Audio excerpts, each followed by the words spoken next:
Hello friends, welcome to my channel motivational diary, जहां पर आप देख सकते हैं कंप्लीट बुक समरी।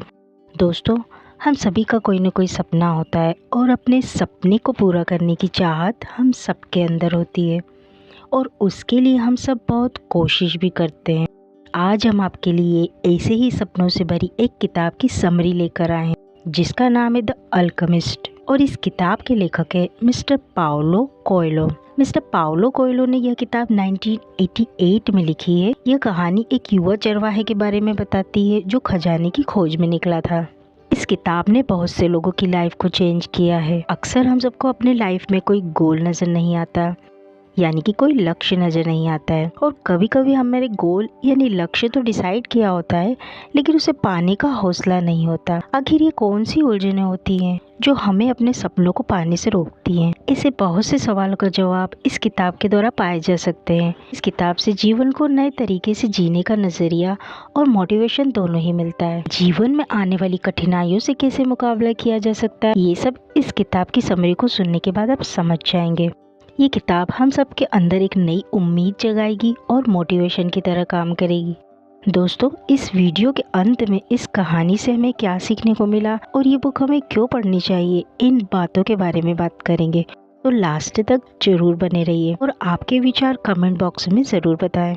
तो चलिए शुरू करते हैं। अल्केमिस्ट में एक सैंटियागो नाम का एक यंग शेफर्ड यानी कि एक चरवाहा है जो स्पेन के शहर एंडालुसिया में रहा करता था। उसे दुनिया देखने का बहुत शौक था और एक बार उसके पिताजी ने कहा था कि अगर दुनिया देखनी है तो चरवाहे बनने से ज्यादा अच्छा कोई काम नहीं हो सकता। तो सैंटियागो भी चरवाहा बन गया और अपनी भेड़ों के साथ एक गांव से दूसरे गांव जाने लगा। सैंटियागो को इससे दो फायदे हुआ करते थे। एक तो उसका घूमने फिरने का शौक पूरा हो जाता था और दूसरा वो अपनी भेड़ों का ऊन बेचकर कुछ पैसे भी कमा लिया करता था। एक बार सैंटियागो एक यात्रा पर निकला था। वो बहुत खुश था क्योंकि इस बार भी सैंटियागो वहीं ऊन बेचने जा रहा था जहाँ पर वो कुछ समय पहले एक व्यापारी की बेटी को ऊन बेच कर आया था। वो खुश इस बात के लिए था कि एक बार फिर से वो उस व्यापारी की बेटी से मिल पाएगा और जिसे वो पसंद करता था। चलते चलते बहुत रात हो जाती है। सैंटियागो अपनी भेड़ों को एक चर्च में छोड़ देता है और खुद एक पेड़ के नीचे सो जाता है। इस बार भी उसे वही सपना आता है जो उसे पहले कई बार आ चुका था कि कोई उसे पिरामिड्स के पास जाने की बात कर रहा है और कह रहा है कि यहाँ तुम्हारे लिए बहुत सारा खजाना है। लेकिन हर बार की तरह जैसे ही वो सपने में खजाने के सटीक स्थान पर पहुँचने वाला होता है तो उसकी नींद खुल जाती है। इस ख्वाब को देखकर सैंटियागो हमेशा बहुत बेचैन रहा करता था क्योंकि उसका ये ख्वाब कभी भी पूरा नहीं हो पाता था। उसी चर्च में उसे एक महिला दिखाई देती है जिसके बारे में कहा जाता था वो महिला सपनों का अर्थ बताया करती थी। सैंटियागो चर्च के अंदर जाता है और हाथ जोड़कर आंख बंद कर भगवान से प्रार्थना करने लगता है। उसी वक्त वो महिला वहाँ आती है और सैंटियागो का हाथ देखने लगती है। पहले तो सैंटियागो डर जाता है लेकिन कुछ देर हाथ देखने के बाद वो महिला कहती है कि लगता है तुम अपने सपनों के बारे में जानना चाहते हो। सैंटियागो को उसकी बात सुनकर बहुत आश्चर्य होता है कि आखिर ये महिला इस बारे में कैसे जानती है। सैंटियागो उस महिला को अपने सपने के बारे में बताता है जो हमेशा अधूरा रह जाया करता था। सैंटियागो बताता है कि उसके सपने में एक अनजान बच्चा उसे मिस्र के पिरामिडों तक ले जाता है और बताता है कि यहाँ पर एक बहुत बड़ा खजाना छुपा हुआ है। हालांकि सैंटियागो को खजाने का सही स्थान कभी नहीं पता चलता क्योंकि उसका सपना हमेशा बच्चे के बताने से पहले ही खत्म हो जाता है। तब महिला कहती है कि मैं तुम्हें उस खजाने के बारे में बता सकती हूँ लेकिन बदले में तुम्हें उस खजाने में से 10वां हिस्सा मुझे देना होगा। हालांकि सैंटियागो को खजाने का सही स्थान कभी नहीं पता चलता क्योंकि उसका सपना हमेशा बच्चे के बताने से पहले ही खत्म हो जाता है। तब महिला कहती है कि मैं तुम्हें उस खजाने के बारे में बता सकती हूँ लेकिन बदले में तुम्हें उस खजाने में से मुझे 10वां हिस्सा देना होगा। सैंटियागो उसकी बात खुशी खुशी मान लेता है और कहता है कि बताओ मुझे कहाँ जाना होगा। तब महिला बताती है कि उसे इजिप्ट के पिरामिड में जाना होगा। वहाँ उसे इतना बड़ा खजाना मिलेगा कि वो बहुत अमीर आदमी बन जाएगा। सैंटियागो को ये सब बातें झूठी लगती है और वो सोचता है कि यहाँ आकर उसने अपना समय बर्बाद किया क्योंकि ऐसा कोई खजाना हो ही नहीं सकता। लेकिन कुछ समय के बाद सैंटियागो महिला से पूछता है कि वो इजिप्ट के पिरामिड कैसे जा सकता है। तब वो महिला कहती है कि मुझे नहीं पता, सिर्फ सपने के बारे में बता सकती हूँ। इसके बाद सैंटियागो कहता है कि क्या होगा अगर वो कभी इजिप्ट नहीं पहुँच पाया तो। महिला कहती कि फिर तुम मुझे उसका 10वां हिस्सा मत देना और वो चली जाती है। इससे सैंटियागो बहुत दुखी हो जाता है और चलते चलते एक बाजार की तरफ पहुंचता है। वहां से एक किताब खरीद कर पढ़ने लगता है। जब सैंटियागो अपनी किताब पढ़ रहा था, उसी वक्त एक बूढ़ा व्यक्ति सैंटियागो के पास आता है। लेकिन सैंटियागो को ये बात अच्छी नहीं लगती और वो चिढ़ जाता है। जब बूढ़ा व्यक्ति सैंटियागो से पूछता है कि वो कौन सी किताब पढ़ रहा है, तो सैंटियागो उसे जवाब दिए बिना उठकर दूसरी बेंच पर चला जाता है। लेकिन तभी उसे याद आता है कि उसके पिता ने उसे सिखाया था कि कभी भी किसी व्यक्ति का अनादर नहीं करना चाहिए। इसलिए वो वापस आ जाता है और उस बूढ़े व्यक्ति को बताता है कि वो कौन सी किताब पढ़ रहा है। अचानक वो बूढ़ा व्यक्ति कहता है कि जो किताब सैंटियागो पढ़ रहा है, उसने तो वो किताब पहले ही पढ़ी हुई है। सैंटियागो पूछता है कि तो फिर बताओ इस किताब में क्या लिखा है। तब वो बूढ़ा व्यक्ति कहता है कि ये किताब हमें बताती है किस तरह व्यक्ति अपनी किस्मत खुद ही चुनता है, किस तरह व्यक्ति अपनी किस्मत का बनाने वाला और बिगाड़ने वाला खुद ही होता है। और इस किताब का अंत बताता है कि संसार का सबसे बड़ा झूठ क्या है। सैंटियागो पूछता है कि बताइए इस संसार का सबसे बड़ा झूठ क्या है। तब वो बूढ़ा व्यक्ति कहता है कि इस दुनिया में रहते हुए किसी एक वक्त पर आकर हमारे आसपास क्या हो रहा है, हम इस पर अपना नियंत्रण छोड़ देते हैं और जहाँ हमारी किस्मत हमें ले जाती है हम वहीं पे चलना शुरू कर देते हैं। और किस्मत के भरोसे रहना ही संसार का सबसे बड़ा झूठ है। धीरे धीरे सैंटियागो को उस व्यक्ति की बातें अच्छी लगने लगती है। इसी तरह सैंटियागो उस व्यक्ति से और भी बातें करता है। कुछ समय बाद वो व्यक्ति सैंटियागो से कहता है कि वो उसे खजाने तक पहुंचा सकता है। तब सैंटियागो को लगता है कि ज़रूर उस महिला ने इस व्यक्ति को उस खजाने के बारे में बताया होगा, वरना इसे कैसे पता चलता। तब वो उस व्यक्ति से पूछता है कि वो कौन है। वो बूढ़ा व्यक्ति कहता है कि मैं सालेम का राजा हूँ, मुझे भी घूमने का बहुत शौक है। अगर तुम अपनी भेड़ों का 10वां हिस्सा मुझे दे दो तो मैं तुम्हें खजाने के बारे में बता सकता हूँ। तब सैंटियागो कहता है कि एक राजा चरवाहे से क्यों बात कर रहा है। तो राजा कहता है कि इसके बहुत से कारण हैं, लेकिन सबसे महत्वपूर्ण कारण ये है कि तुम यहाँ अपनी किस्मत को खोजने आए हो, जो कहती है कि तुम्हें खजाना मिलने वाला है। लेकिन सैंटियागो को समझ नहीं आता कि किसी व्यक्ति की किस्मत क्या होती है। तब राजा कहता है कि जब हम बड़े होते हैं तब हम सबको मालूम होता है हम क्या चाहते हैं, हमारी इच्छाएं क्या है, हमारी किस्मत क्या है। हम उसे पूरा करने से नहीं डरते और अपनी पूरी ताकत लगा देते हैं। लेकिन जैसे जैसे समय गुजरता जाता है तब कोई नकारात्मक शक्ति हमें ये बताने लगती है कि अपने सपनों को पूरा करना मुमकिन नहीं है, लेकिन तुम्हें अपनी किस्मत पर पूरा भरोसा होना चाहिए। तुम चाहे कोई भी हो, लेकिन जब तुम दिल से कुछ चाहते हो तो वो तुम्हारा लक्ष्य बन जाता है। फिर चाहे वो खजाना ढूंढना हो या उस व्यापारी की बेटी से शादी करना या दुनिया घूमना। और अगर तुम किसी चीज़ को दिल से चाहते हो तो पूरी सृष्टि उसे तुमसे मिलाने में लग जाती है। लेकिन सैंटियागो इस चिंता में पड़ जाता है कि वो अपनी भेड़ों को छोड़कर कैसे जा सकता है। तब सैंटियागो उस राजा से कहता है कि वो उसे भेड़ों के बजाय उस खजाने का 10वां हिस्सा दे देगा। तब राजा कहता है कि अगर तुम उस चीज़ को देने का वादा करते हो जो तुम्हें अभी तक मिली ही नहीं है, तो तुम उस चीज़ को पाने की इच्छा ही खत्म कर दोगे। वो लड़का सोचता है कि अगर मेरे माँ बाप मेरे बिना जीना सीख गए तो ये भेड़ें भी मेरे बिना रह लेंगी। इस सोच के साथ वो अपनी भेड़ों का 10वां हिस्सा राजा को दे देता है और बाकी बची हुई भेड़ें बेचकर कुछ पैसे जमा करता है। सैंटियागो उस राजा से पूछता है कि अब बताओ मुझे वो खजाना कहाँ मिलेगा। राजा कहता है कि तुम्हें खजाना इजिप्ट के पिरामिड्स के पास मिलेगा। सैंटियागो को याद आता है कि यही बात उससे उस महिला ने भी कही थी और दो लोग एक ही जैसी बात कह रहे थे और ये उसके विश्वास करने के लिए बहुत था। अब तो उसे पूरा यकीन हो ही जाता है कि खजाना उसे जरूर मिलेगा। इसके बाद सैंटियागो पैसों से अफ्रीका जाने का टिकट खरीद लेता है और शिप में चढ़ने को तैयार हो जाता है। उस वक्त राजा सैंटियागो से कहता है कि भगवान ने सबके लिए रास्ता बनाया है, बस पूरे विश्वास के साथ उसके बनाए हुए रास्ते पर चलने की ज़रूरत है और जो भी घटनाएं तुम्हारे साथ घटित हो उन सब पे विश्वास के साथ मानते हुए आगे बढ़ना होगा। उसी वक्त उन दोनों के बीच से एक तितली गुजर जाती है और सैंटियागो को याद आता है कि तितली का गुजरना बहुत ही शुभ होता है। राजा उसकी बात समझ जाता है और कहता है कि हाँ तुम बिल्कुल सही सोच रहे हो, तुम्हारे साथ सब अच्छा ही होगा। जाते जाते वो राजा उस लड़के को 2 पत्थर देता है, एक काला और एक सफ़ेद, और कहता है कि काला पत्थर हाँ दर्शाता है और सफ़ेद पत्थर ना दर्शाता है। जब भी तुम किसी बात को समझ नहीं पाओगे तो ये पत्थर प्रकृति के इशारे समझाने में तुम्हारी मदद करेंगे, लेकिन संभव हो तो कोशिश करना कि तुम अपने फैसले खुद से लो, न कि इन पत्थरों के द्वारा। सैंटियागो उन पत्थरों को अपनी जेब में रख लेता है।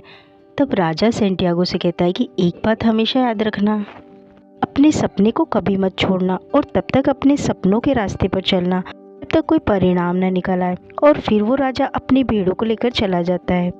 दोस्तों, इस पूरी कहानी में समझने वाली ये बात है कि अपने सपनों को कभी मत छोड़ो जब तक तुम उन्हें पा न लो। चाहे रास्ते में कितनी भी परेशानियां आए, हमेशा हिम्मत बनाए रखना चाहिए और आगे बढ़ने की कोशिश करते रहना चाहिए। रास्ते पर सैंटियागो सोचने लगता है कि अफ्रीका कैसा होगा। सोचते सोचते कुछ समय के बाद सैंटियागो अफ्रीका के एक शहर टैंजियर पहुंच जाता है और राजा के द्वारा बताई गई अच्छी बातों के बारे में सोचने लगता है। तभी अचानक पीछे से उसे एक आवाज सुनाई देती है। एक व्यक्ति सैंटियागो से पूछता है कि तुम कौन हो।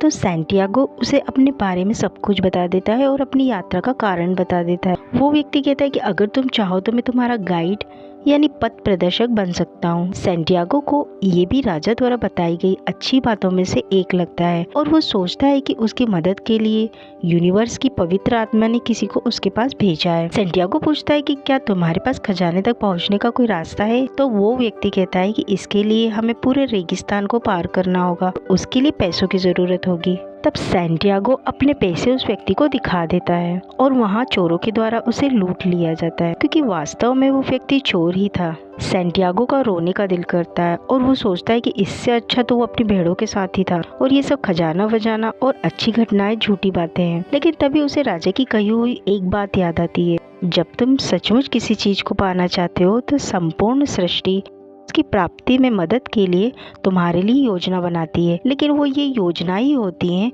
जो हमारी परीक्षा की घड़ी होती हैं और इसी वक्त हमें अपना साहस और ज़्यादा बढ़ा देना चाहिए। इसके बाद सैंटियागो को वो पत्थर याद आते हैं जो राजा ने उसे दिए थे। वो सोचता है कि क्यों न पत्थरों का उपयोग करते हुए ये जाना जाए कि आगे क्या होने वाला है। सैंटियागो पूछता है कि क्या उसे वो खजाना प्राप्त होगा। वो एक पत्थर अपने बैग से निकालता है जो कि काला होता है, मतलब हाँ। लेकिन इसके पहले कि सैंटियागो वो पत्थर देख पाता, दोनों पत्थर उसके हाथ से छूटकर नीचे गिर जाते हैं। कुछ समय के बाद वो पत्थरों को वापस रख लेता है और सोचता है कि राजा ने कहा था कि हो सके तो अपने फैसले खुद लेना, और वो ये सोचकर कि अब से वो अपना फैसला खुद ही लेगा आगे बढ़ जाता है। इस बार वो पहले से ज्यादा विश्वास से भरा हुआ था।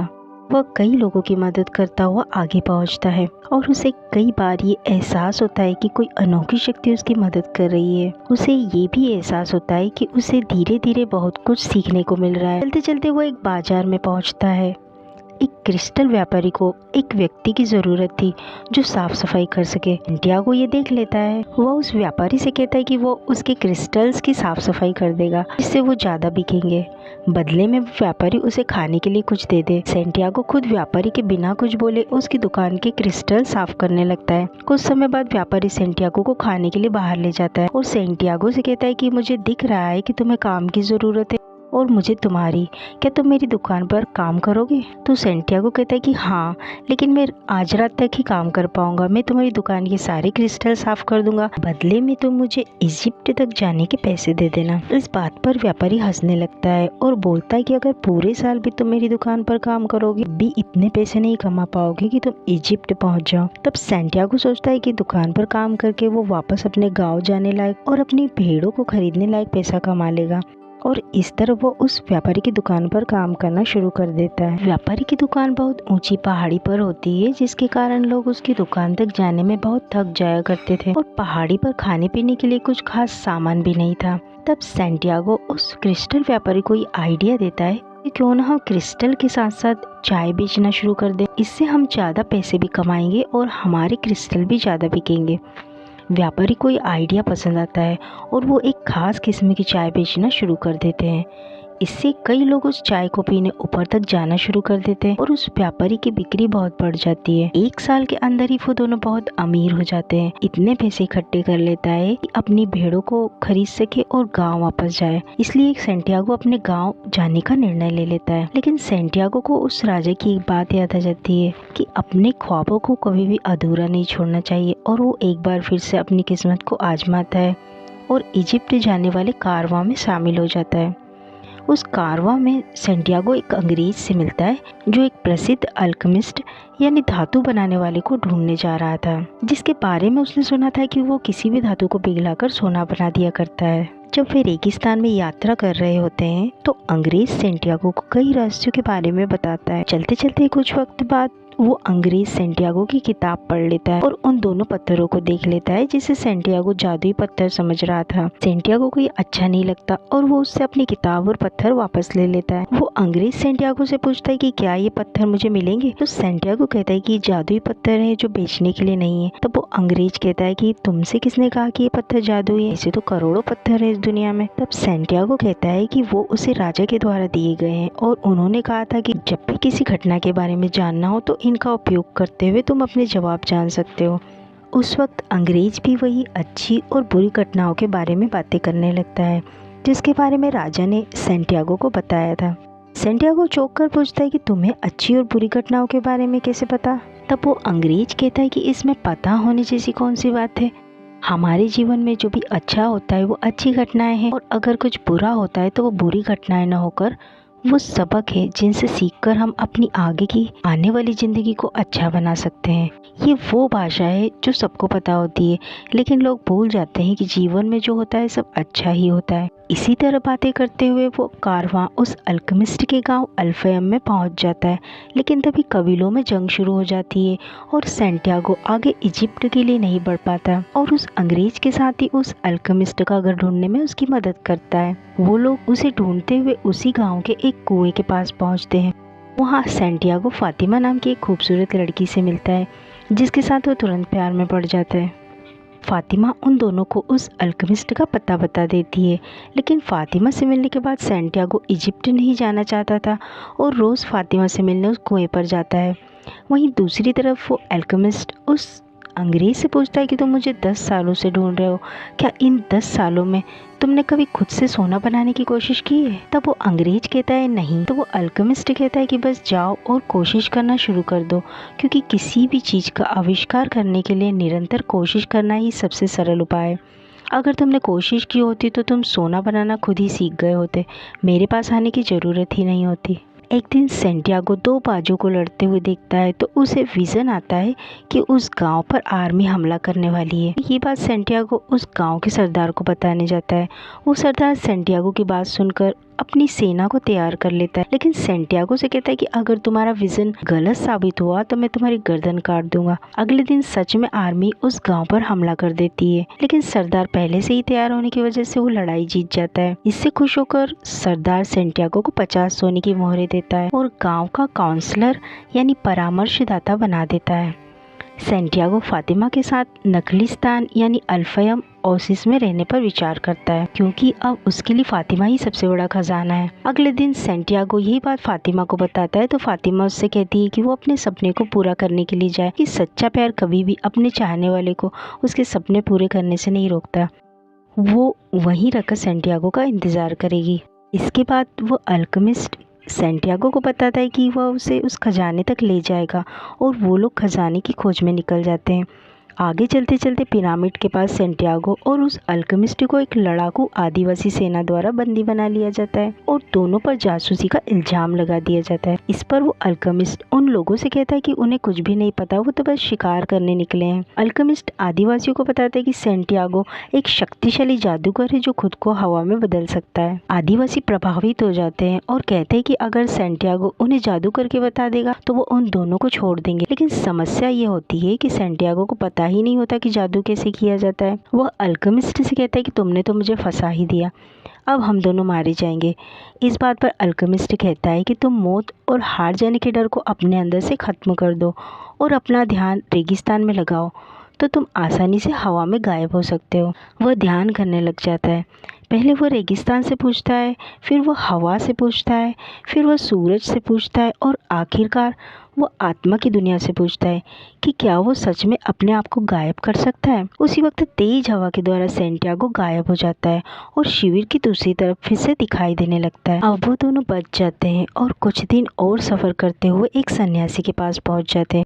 अल्केमिस्ट उस सन्यासी के घर में तांबे को सोने में परिवर्तित करके दिखाता है और उसके 4 टुकड़े कर देता है। एक टुकड़ा वो अपने पास रखता है, एक टुकड़ा सेंटियागो को दे देता है, बाकी के 2 टुकड़े वो सन्यासी को दे देता है। इसके बाद अल्केमिस्ट वापस चला जाता है। सेंटियागो थोड़ी और यात्रा करते हुए पिरामिड्स के पास पहुंच जाता है और खजाने के लिए खुदाई शुरू कर देता है। तभी वहाँ पर कुछ लोग आ जाते हैं और उससे वो सोने का टुकड़ा छीन लेते हैं। और वो सोचते हैं कि पक्का सैंटियागो को ये सोना इसी खुदाई में से मिला है। उनका सरदार सैंटियागो को मारते हुए कहता है कि हमें अपना पूरा सोना दे दो। सैंटियागो उन्हें अपने सपने के बारे में बताता है। उन लुटेरों में से एक उस पर हंसने लगता है और कहता है कि उसे भी एक ऐसा ही सपना आया था, जिसमें उसने देखा कि स्पेन में एक चर्च में एक पेड़ है जहाँ पर चरवाहे अपनी भेड़ों के साथ सोया करते हैं, जिसके नीचे खजाना छुपा हुआ है। लेकिन मैं इतना बेवकूफ़ नहीं हूँ कि सपनों के पीछे जाकर खुदाई करने लग जाऊँ। और वो लोग सैंटियागो को पागल समझकर वहीं पर छोड़कर चले जाते हैं। सैंटियागो उनके जाने के बाद बहुत खुश होता है और हंसने लगता है। उसे एहसास होता है कि उसका खजाना तो वहीं उस चर्च में था जहाँ उसे सपना आया था। इसके बाद वो अपने गांव वापस आ जाता है और उस चर्च पर आ जाता है जहाँ वो साइकोमोर पेड़ लगा हुआ था, जिसके नीचे वो सोया हुआ था, क्योंकि साइकोमोर इजिप्ट का सिंबल है, इसलिए सपने में उसे इजिप्ट देखा था। वो वहाँ से अपना खजाना निकालता है और सोचता है कि मैंने वादा किया था कि खजाने का 10वां हिस्सा उस महिला को दूँ। और इसके बाद वो रेगिस्तान वापस चला जाएगा जहाँ फातिमा उसका इंतज़ार कर रही है। वापस आकर वो फातिमा से शादी कर लेता है और वो दोनों आगे अपने जीवन में खुशी खुशी रहने लगते हैं। इसी के साथ हमारा ये वीडियो यहाँ समाप्त होता है। मुझे उम्मीद है कि आपको ये वीडियो पसंद आया होगा और आपने इस वीडियो में बताई गई बातों से बहुत कुछ सीखा होगा। हमारे इस वीडियो को लाइक और शेयर करें और हमारे चैनल को सब्सक्राइब करें। अगर आप भी अपनी किसी पसंदीदा किताब की समरी सुनना चाहते हैं तो हमें ज़रूर बताइए। हमारे इस वीडियो को देखने के लिए और अपना कीमती समय हमें देने के लिए आपका बहुत बहुत धन्यवाद। मैं जल्द ही आपके लिए एक दूसरा वीडियो लेकर आऊँगी। तब तक के लिए आपका समय शुभ हो।